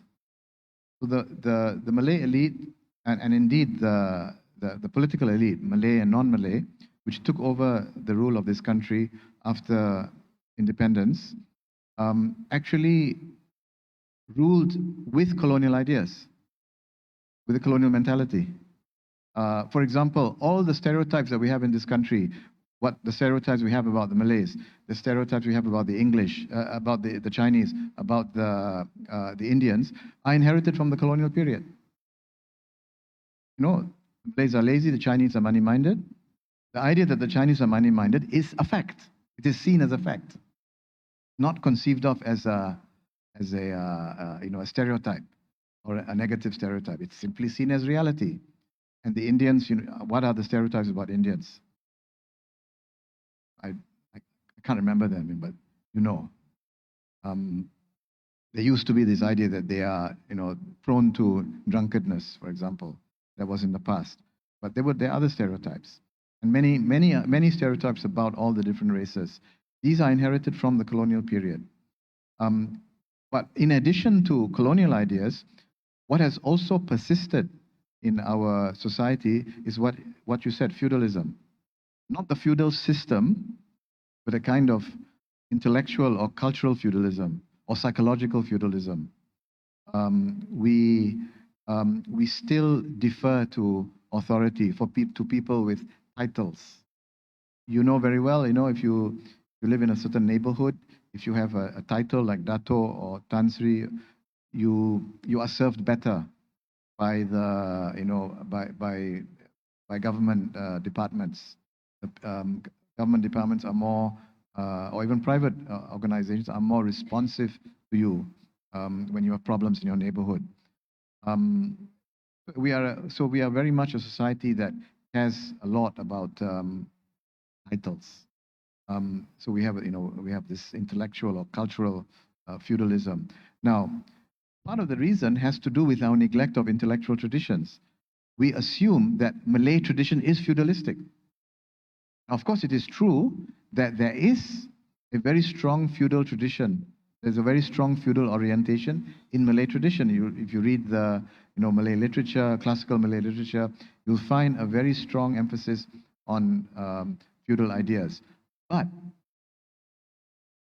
there is also a non-feudal tradition, a non-feudal way of thinking that you can find in the Malay tradition. But that non-feudal or even anti-feudal tradition was never emphasized. During the colonial period, the British scholars of Malay literature emphasized the feudal aspect, because the British had an interest in promoting feudal ideas because they were working with the feudal elites. So the non or anti-feudal ideas that you find in Malay tradition were de-emphasized. And when we, in the post-colonial period, we continue to emphasize, for example, when we teach Malay literature, when we do research on literature, we continue to follow that line of thinking, as if as if the dominant tradition among the Malays was feudalistic. But for example, you have Tajus Salatin of Bukhari Jauhari. It was a work composed beginning of the 17th century, very anti-feudal. This is around the early 1600s, but he wrote that the ruler, the sultan, has to be under the law and does not deserve loyalty if he is not placed under the law. And in its whole discussion in the Tajus Salatin, which is a kind of advice to rulers, was anti-feudal. But these anti-feudal ideas were never emphasized during the colonial period. They were downplayed, and that downplaying is continued into the post-colonial period because of our feudal mentality, even in scholarship.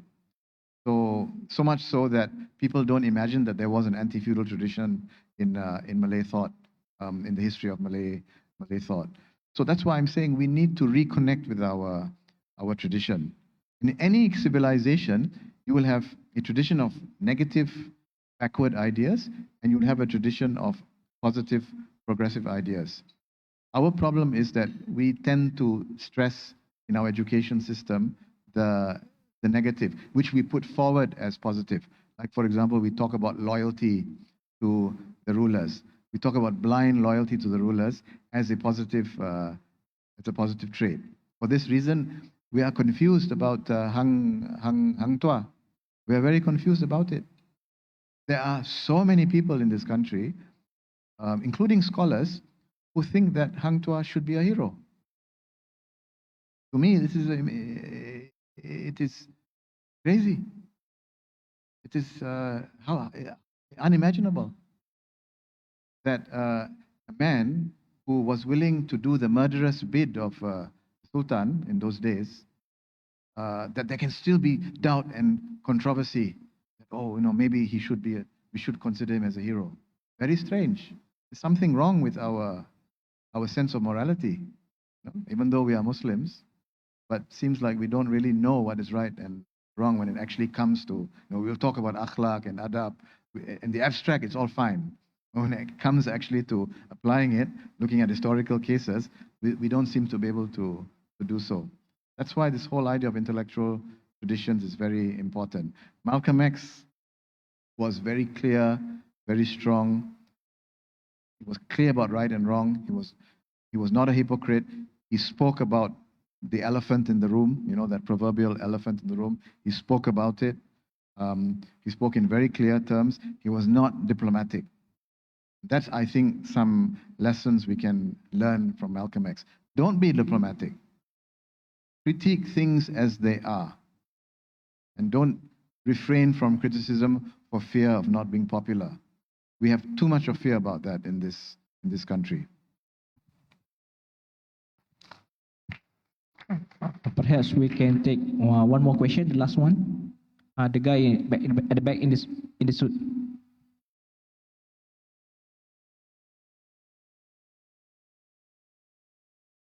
Bismillahirrahmanirrahim. Assalamualaikum warahmatullahi wabarakatuh. Thank you for the engaging session. My question is with regards to education and to Dr. Ridwan.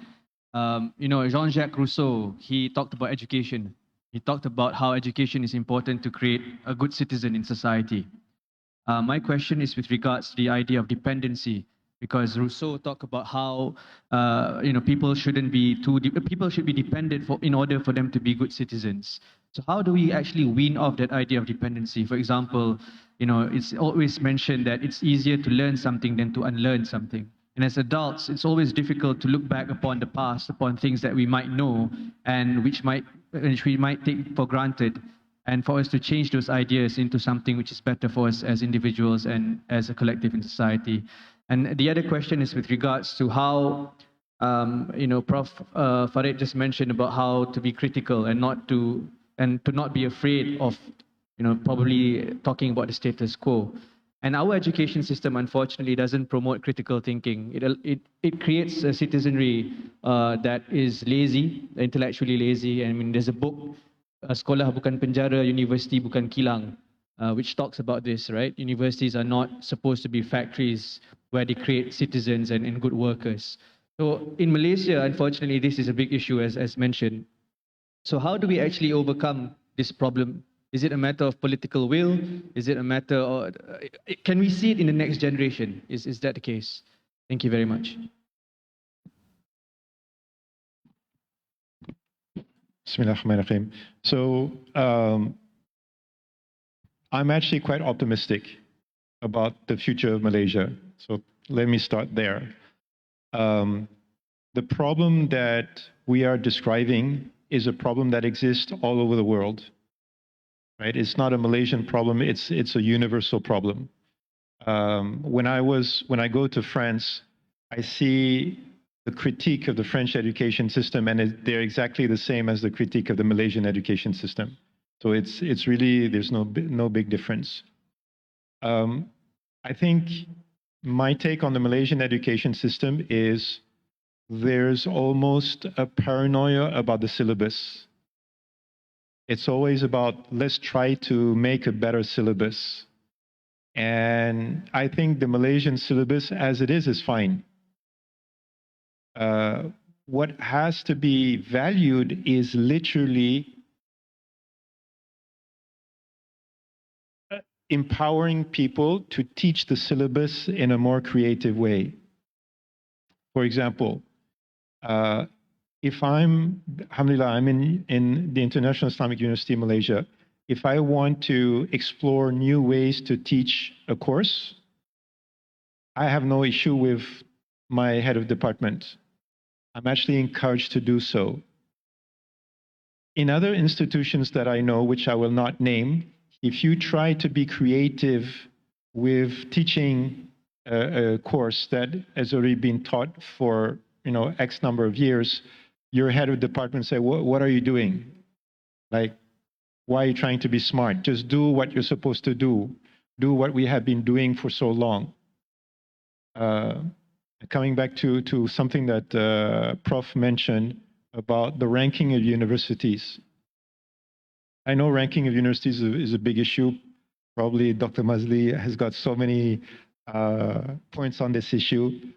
But one of the things that I think is not very well understood is when you become a research university, your focus is so much on research that you actually don't care about educating students.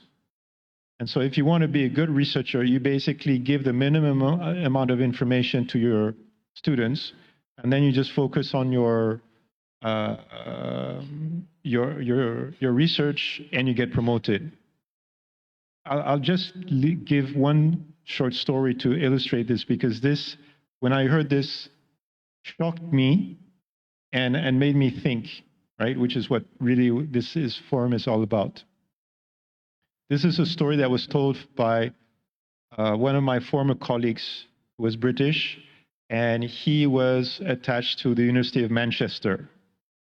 And one of his colleagues at University of Manchester was doing his PhD. He asked for some kind of leave from the university to complete his PhD. And the University of Manchester basically said no. And this person was so upset that he decided he was going to become the teacher from hell. And he treated all of his students in a horrible way, to the point that every semester the students complained to the head of department and said, please don't give this lecture to us. So in the end, this lecture ended up with almost no teaching. He had a lot of opportunities to do research, and he became professor. Allahu Akbar. It's insane. But that's the reality of focusing too much on research. So I'm not saying we should become teaching universities. I'm saying there has to be a balance. In the current education system, if you are a good teacher, you're basically not rewarded for being a good teacher. Right? That's one issue. The second issue, which is something that I only recently discovered, is most educators don't know much about adult learning. So this is really, for me, this is the educational technique which I think is the most likely to create a new generation of critical thinkers. And many teachers might have heard the name, but they don't really know how to implement it in practice. But again, one thing that I want to make sure everybody understands, the new generation is different. Right? So maybe if you're talking about people in their 30s, 40s, 50s, they're thinking in a certain way. The students who I'm dealing with who are in their 20s, they have a very, very, very different mindset than their peers or people before them. So one way or another way, change is on its way. So I'd like to add to some of those points. And this has to do with what our universities can do. I think we have to realize that our universities are in a very critical state. If you just take, for example, this discussion on Malcolm X, such discussions are happening more and more outside of the universities rather than in the universities. They're happening in institutions like research institutions or think tanks like IAIS or other institutions. Universities are more and more becoming places which are unlikely to discuss critical issues in a creative manner. And a lot of this has to do with the very poor state of our universities, the mediocre state of university education. This is something that is not, well, I think it has begun to be discussed even openly in the media, but we're not addressing it. We're not actually dealing with it. Now, we don't have time to talk about the details, but let me just give you one example. This forum, the subtitle is A Journey of Empowerment and Equality. Empowerment and equality is the opposite of exploitation. Now, how can our universities be spaces for empowerment and equality when we are actually teaching exploitation to our students? We are teaching exploitation to our students. We are teaching them how to be exploitative and how to take advantage of people. How do we do that? Because, for example, we have a rule in our universities in Malaysia that graduate students, as a requirement for graduation, have to co-author their articles with their supervisors. It is forced. The co-authorship is forced. That's the first dishonesty, the first unethical act. The second is that in many cases, probably in the majority of cases, when the supervisor co-authors an article with a student, he or she doesn't do the work. Because when you co-author work, you have to be a co-author. A co-author means you are doing half of the work. If there are two co-authors, one is a supervisor, one is a student, you should be doing half of the work. In most cases, they don't do any work at all. That's why it happens, and maybe this is very unique to Malaysia. An anthropology professor, for example, I'm giving fictitious examples, but they reflect reality. An anthropology professor who specializes in the anthropology of a village in Kelantan has got articles in his CV, publications about Nigeria, about Iran, about Egypt, where he has never stepped foot. And he doesn't know Arabic, he doesn't know Hausa, one of the Nigerian languages, doesn't know Persian, never done field work in those places. But how come he's expert on Nigeria, on Iran, on Egypt, on so many places? Because his articles are co-authored with his graduate students. This is so exploitative. You force students to write, to co-author with their professors. So the credit doesn't go completely to the students. It's a form of exploitation. It beefs up the CV of the professors. They have so many publications. This is very unethical, very wrong. How can you teach our students correct behavior, honesty, intellectual honesty, when they are forced to go through this? This is just one of the few things that are wrong with our universities. For our universities to really be centers of excellence, don't teach exploitation, and also don't dehumanize our students and our lecturers. One of the ways in which our lecturers are dehumanized is that they are forced to clock in. You treat them like factory workers. Even factory workers shouldn't be treated that way, I feel, right? But the idea of clocking in is a tool of capitalism. The idea is that workers cannot be trusted. They must be surveyed. They must be controlled. Clocking in is one of those means. Why do you do that for lecturers? Why do you create a moral problem by forcing clocking in? It's unheard of in the rest of the world. Universities asking lecturers to clock in. Why should you care whether lecturers come to office or not? Isn't it? It's not important for lecturers to come to office.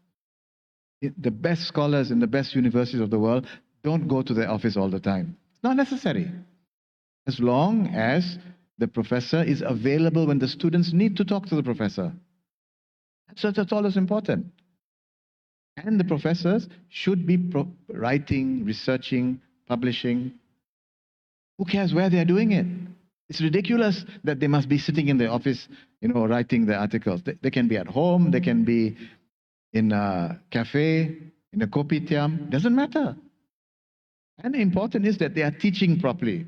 They come to campus to teach. When the students need to discuss, to talk about their thesis, they are available. What's happening now? Professors are coming, clocking in, then leaving campus, not available to their students. Our students in our universities forever complain that the professors are not available for consultation. So the whole ethic of being available and being accessible to the students is not there. And so this is just the tip of the iceberg of the problems in our universities. Can they be solved? Very easily.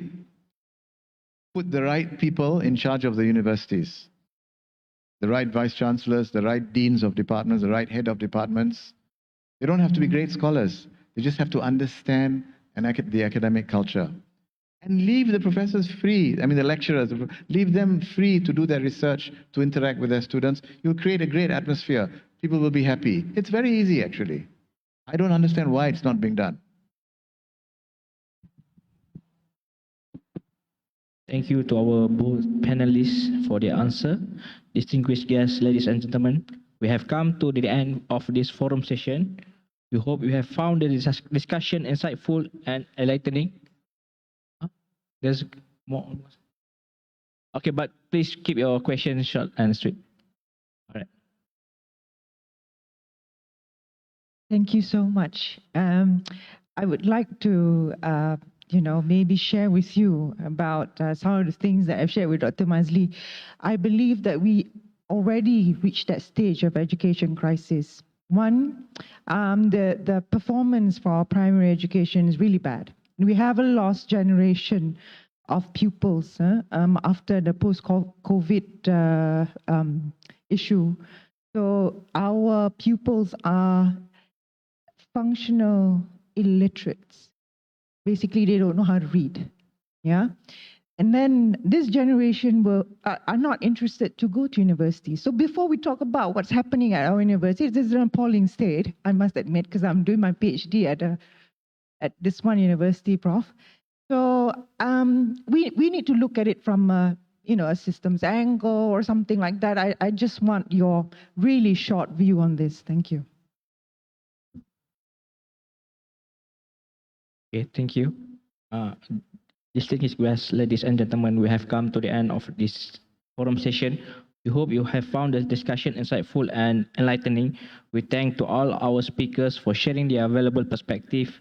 And we also would like to extend our gratitude to participants attending today's forum here at IIS Malaysia and to our viewers who are watching us on Facebook Live. Thank you for your participation and kind attention. We look forward to seeing you all again in our upcoming forum. With that, I'll pass back the mic back to MC for the next agenda. Thank you again. Have a great weekend. And Assalamualaikum warahmatullahi wabarakatuh.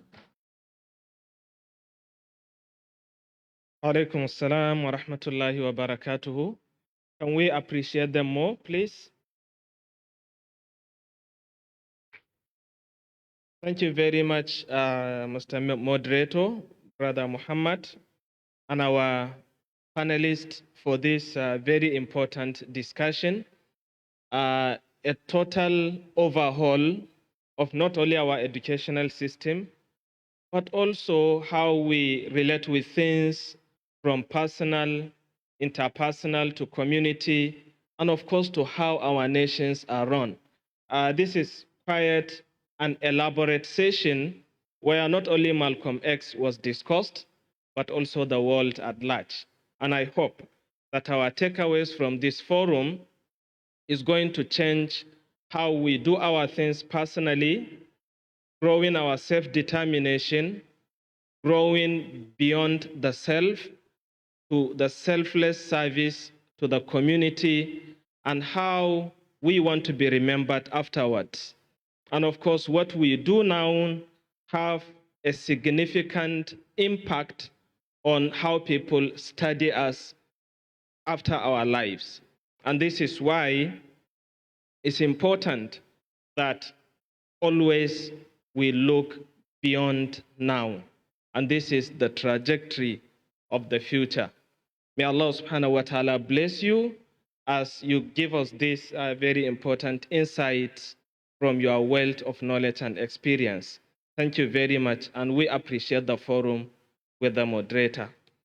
Alhamdulillah, we are coming closer to, inshallah, you can remain in the stage, no problem, inshallah. The panelists can remain there because shortly, inshallah, they will be requested to come up. So we are coming closer to the end of this program, but it's always important, as we have opened the session with some remarks, it's good we also close with some remarks.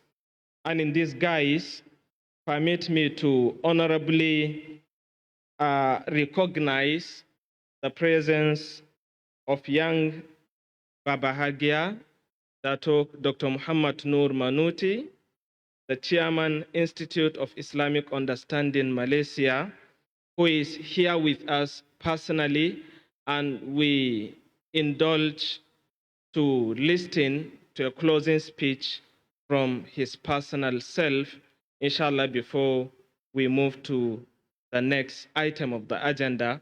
So may I invite the Honorable to the stage, inshallah, to make the closing remarks.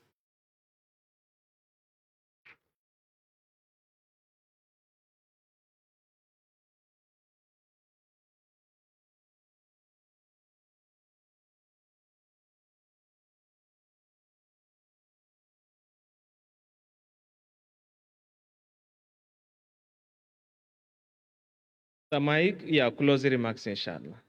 Thank you, sir.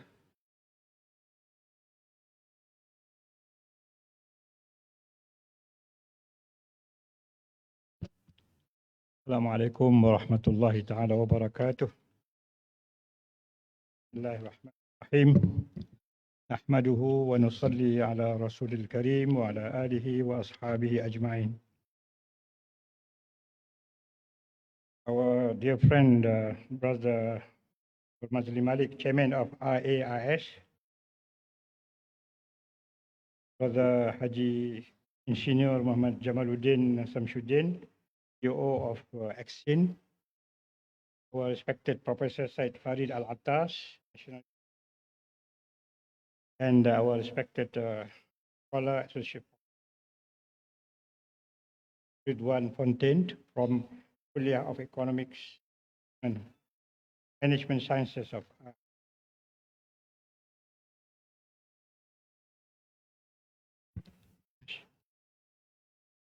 First and foremost, I want to take this opportunity to express my heartfelt that vaccine as well as ARS has been able to conduct this very important forum after 40 years, more than even 40 years, the demise of Malcolm X in a very tragic assassination. No doubt this kind of program is very important in order to not only to prioritize of his thinking, minds, actions, but rather to see that the continuing efforts to spread out this message of universalism, this message of equality, this message of international or universal brotherhood, social justice, and so forth. One of the most important aspects of Malcolm X's life was his transformation after embracing Islam. He is often remembered as a new convert to Islam, but at the same time, he was very much engaged to perform Hajj, because this is part and parcel of his dream to see a new sort of religiosity in his life. During his pilgrimage to the Kaaba, Malcolm X prayed to Allah subhanahu wa ta'ala, to one God, and at the same time, he also made prayers that Allah will allow his family to come over to Mecca and perform Hajj like what he did. So, in contrast, I would like also to say here, if Malcolm X performed Hajj in a full embracing commitment and full of ritual experiencing, I'm a bit surprised to see here that even in this building, I attended a very special discussion on the issue of human rights, violation of human rights, conducted by IAIS with MAPIM and also through the cooperation of UNHR, United Nations Human Resource. In that conference, I was shocked to see a presentation by one of the volunteers from MAPIM, one of the biggest Islamic organizations in the country, in fighting social justice and upholding human rights across all races and religions. A group of Malaysian Umrah performed in Mecca, and it became a story in that video that they were very, very harsh to a group of settlers among Rohingya refugees in the area of Julutung, Penang. So the Mosque Committee, the Mosque Committee made a special prayer in Kaaba, asking Allah not to allow any more colonialists come to Malaysia in the name of Rohingyas. This happened. sort of racial and religious prejudices happen in the country, with a group of the so-called ritualists who want to perform Hajj, perform Umrah in Makkatul Mukarramah. So it is very strange to see that kind of happenstance happened in the country, whereby we are living in a multiracial societies, and also there are rights for refugees to be protected in their life through our own religion, our own tradition, a part of United Nations, although we might have some differences in terms of treatment. So in this context, I want to say that some of the Islamic organizations in the country have taken some good steps in the 90s, like ABIM, and followed up by some other small agencies and also NGOs to show Malcolm X film throughout the country. This is a very good practice, and we hope that after this program of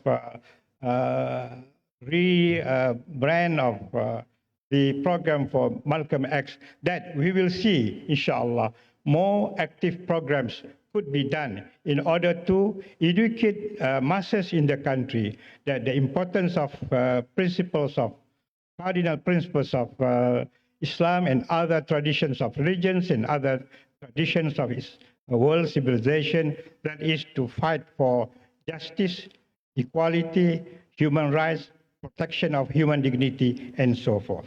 So this kind of program, we hope that also should be continued to be provided not only to the older generation, but what is more important is to the younger generation of Malaysia's plurality society, whereby they can be educated in order to disseminate the grand vision of Malcolm X, rahimahullah. I must say that Malcolm X, after we read of his biography, was a unique reformist. In the big land, the so-called land of liberty of America, with all the traditions in the past, present, and perhaps future, what we are witnessing today, the loss of human dignity after the 7th October Gaza war.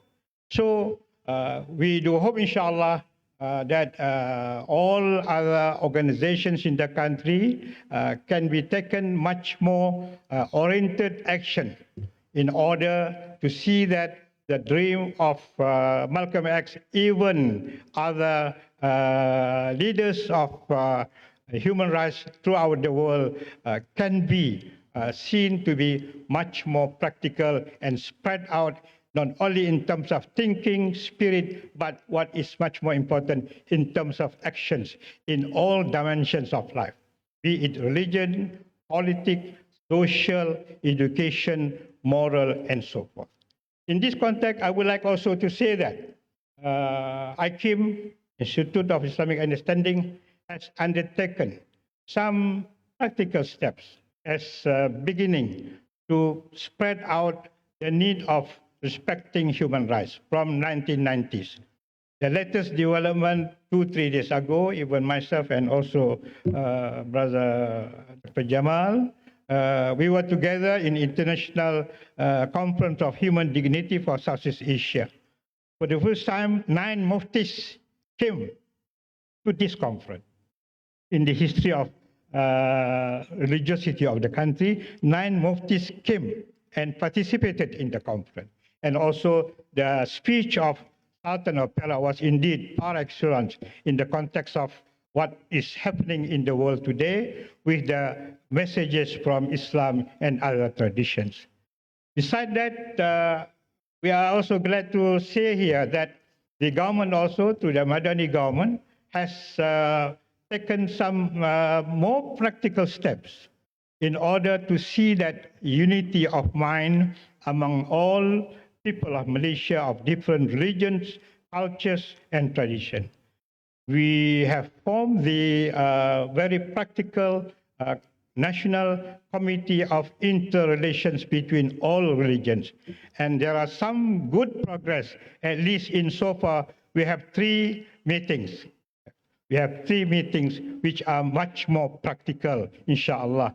And we have also established different committees, including one bureau just to discuss issues in regard to all religions, where we want to see that things not to be outside to the newspaper, but rather to be discussed first. It's all facts, and try to find formulas inside this very important committee. So I would say that this is a great contribution, perhaps to the Malcolm X of his aspiration to see that a unity of world, to see that men should be in one brotherhood, irrespective of different religions, social, class status, and so forth. With this, again, I must thank to IAS for inviting me, and also congratulations to Aksin and all participants, including our panelists, taking part in this program. And may Allah bless all of us. Thank you very much. Wassalamu alaikum wa rahmatullahi ta'ala wa barakatuh. Alaikum assalam wa rahmatullahi wa barakatuhu. Words of elders are words of wisdom. We have really seen wisdom personified in the great Honorable Datuk Dr. Muhammad Nur Manuti. Thank you very much for this elderly and very inspiring speech. Indeed, it is a closing speech, but it is an opening for many other speeches that might come forthwhile. Thank you very much. And as we thank you very much for sitting quite attentively, taking notes of what is happening, Alhamdulillah, we thank each and every one of us for sparing our times, our energy, and of course our faculties to internalize what we have been saying since morning till now. Jazakumullahu khairan. And Alhamdulillah, we have to say that man la yashkurun nas la yashkurullah. Whoever does not say thank you to people will certainly not say that to God. In line with that, we would like to appreciate these very important personalities, our panelists, with some token of appreciation, for which I would like to invite Dr. Mazli to the high elevated platform, together with Brother Muhammad Jamaluddin, to help us hand over some of the souvenirs to our great personalities of the day, starting with, inshallah, Datuk Dr. Muhammad Nur Manuti, to receive the token of appreciation for his time and service to humanity. Thank you very much. We appreciate you, and we hope that Allah will appreciate you the more. Inshallah, the same personalities will give to Professor Dr. Sayyid Farid Alatas token of appreciation also for his contributions and service to humanity in this regard. May God accept as an act of ibadah. Thank you very much. Jazakumullahu khairan. Again, to the second panelist, Associate Professor Dr. Ridwan Fountain, to also get this token of appreciation. And we say thank you very much. Jazakumullahu khairan. I don't know how it is going to be done. You know, when we appreciate others, we need also to be appreciated. Brother Muhammad Jamaluddin will hand over to Dr. Mazli Malik. Yeah, also a token of appreciation, who is our host. And of course, we appreciate the appealing, conducive environment that you give us to have this very important gathering. Thank you very much, and we hope God will bless you and will continue to help us serve humanity in the best ways we can. Alhamdulillah, fajazakumullahu khairan. And this is the end of the session all, but we cannot end without praying for the success of these two giant organizers of this program. May Allah subhanahu wa ta'ala continue to strengthen you, to always give you the wisdom and of course the foresight to always see for the ummah what will be best for the next generation, and of course to refine our ways of doing things. Thank you very much, and we hope to have a group photo. There's a record of the past, will always inspire the future. So please, we thank you very much. Subhanakallahumma wa bihamdik, nashhadu an la ilaha illa ant, nastaghfiruka wa natubu ilaik. Wassalamu alaikum wa rahmatullahi wa barakatuh. Thank you very much.